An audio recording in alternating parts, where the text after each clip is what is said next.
Today we want to continue our topic on reflections. But before we jump into that, let's just do a quick recap of what happens to a point when it is reflected across the x-axis and the y-axis.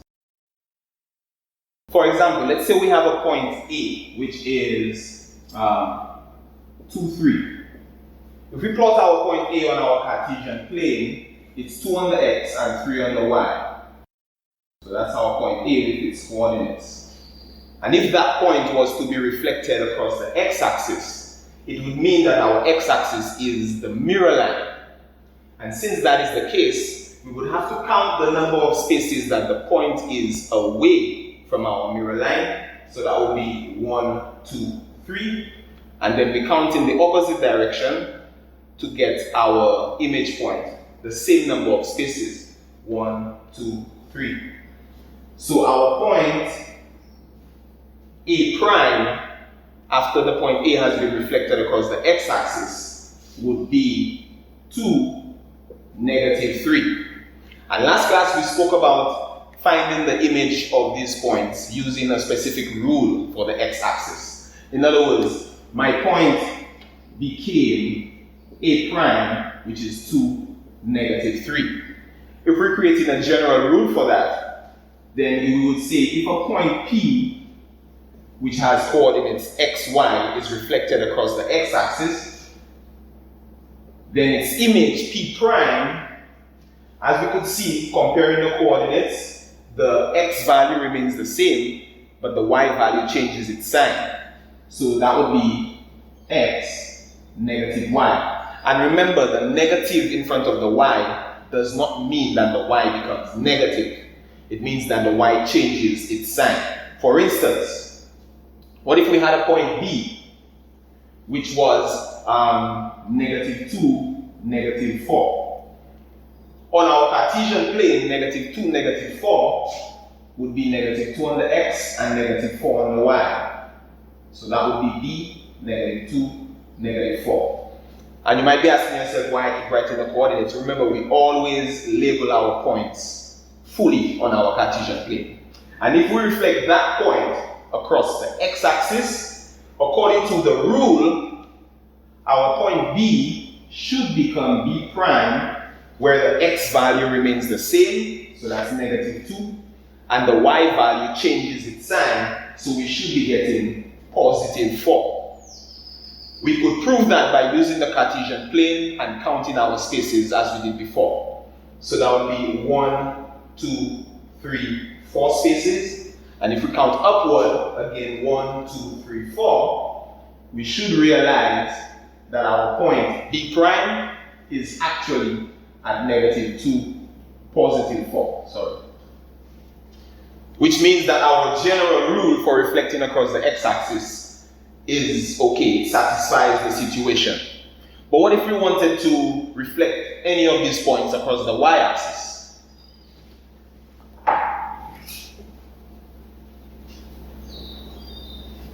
What would happen to these points after they've been reflected across the y-axis? So we have, let's start with the point A, which is 2, 3. Reflecting across the y-axis means that our mirror line is now the y-axis. So we count the number of spaces away from the axis, which would be 1, 2, and then we count in that same direction, 1, 2, and our point A prime would be negative 2, 3.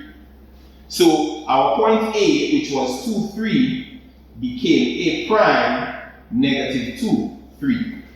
And we had a point B, which was negative 2, negative 4, and that was here. And if we reflect that across the y-axis, same procedure.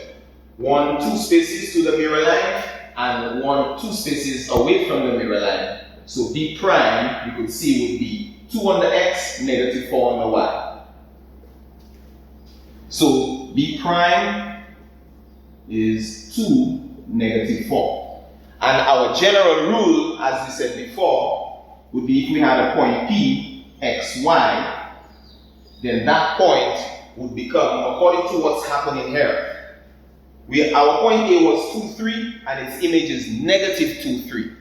Our point B is negative 2, negative 4, and its image is positive 2, negative 4. We could see that in our image, that the x value changes its sign. So it would mean x, negative x, and y, that the y value remains the same. So this would be our rule for reflecting across the y-axis. Okay. But today we want to move on to something a little different.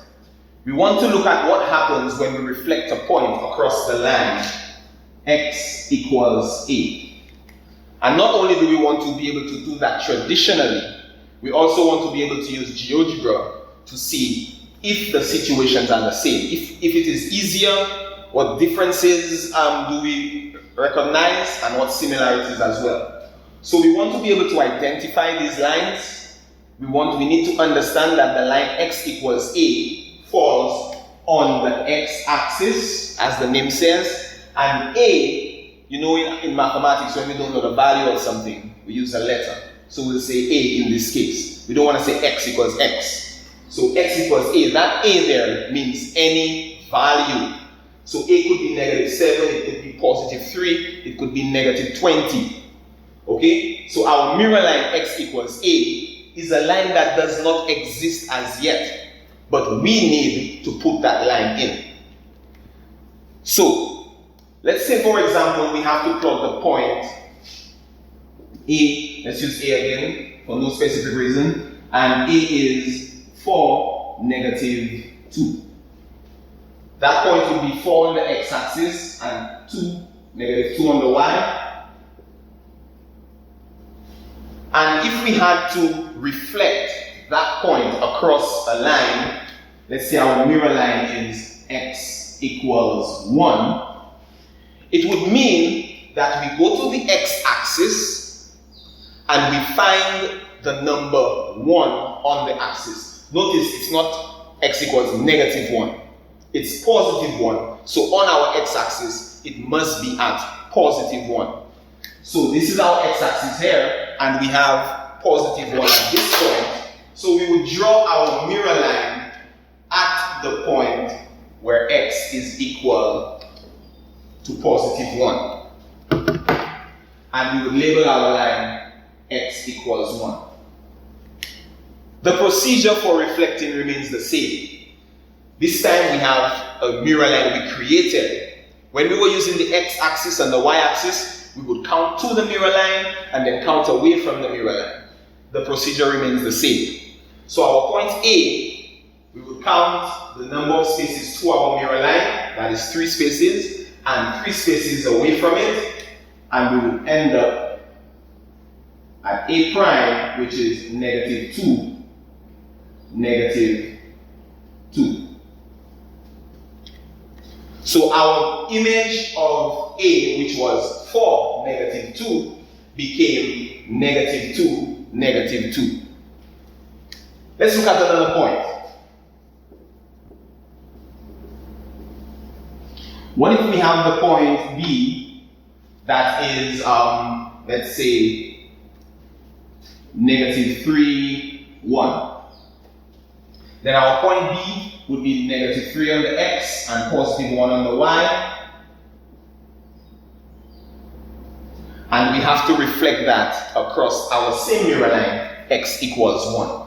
We would count the number of spaces, 1, 2, 3, 4. And then we count the same number of spaces away from the mirror line, 1, 2, 3, 4. And B prime, we see that it is now 5, 1. B prime, 5, 1.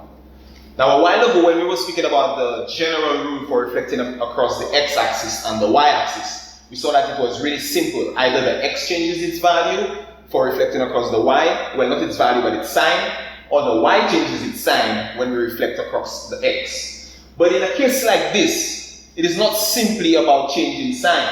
If we look at the coordinates of the object and compare it to those of the image, you could see that they actually have a different value in there. A is 4, -2, while A prime is -2, -2. The -2 for the y remained the same, but the x value changed. We need to try to figure out what the general rule is for reflecting across the line x equals A. And in this case, the rule says, if we have a point P, which is x, y, after we reflect it across the line x equals A, it becomes P prime, which is 2A minus x, y. You might be wondering, how is a point expressed as 2A minus x? Well, this is just letting us know that we need to do a little bit of calculations. So let's use the point A as an example. A is 4, -2, and we want to figure out what A prime will be. According to the general rule, we say 2 times A. What is A? Not the point A, but the A as in the line x equals A. So A here is 1, so that would be 2 times 1. And if we minus the x value, which is 4, then 2 times 1 minus 4 is supposed to give us our new coordinate for the x, for our image. And y, we know the value of y remains the same, that's -2. So therefore, A prime would be 2 times 2 is 2 times 1, sorry, is 2, minus 4 is -2, and our y value remains -2. So we get A prime is -2, -2, just as what we calculated earlier. What we want to do now is plot a few examples, and then we will move on to the GeoGebra software to see how we could perform exactly, well, not exactly, but questions similar to that, while we reflect not only points, but also figures. See you then. So go ahead and pause the video and try this question. Did you get these as your answers? Alright, let's check it out on GeoGebra. Okay guys, welcome back to GeoGebra. As we can see, we have our Cartesian plane plotted already, which is a bonus for us. But there are a few things we need to make certain of. One is that our axes are labeled, and two is that our units remain the same regardless of how much we zoom. So we go to our options, click settings, go to X, make sure our distance is enabled, change that to 1, and change the label to X.